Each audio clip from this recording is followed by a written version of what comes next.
Эмир. Каяка бардың, не?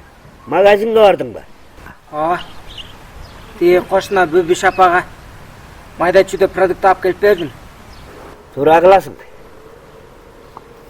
Ал бечара карып эле калды. Карган кишилерге ошентип жардам берип койгон жакшы да. Туура эле кыласың. Бүбүш апа канчада? Ой, билбейм. 97деби, 98де.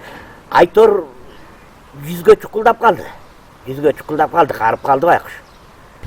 Ата, ушу киши жумшаса баргым келбей калды. Неге? Боордо эзет экен. Сен өлүп калсаң кимди жумшайын деп атпайбы?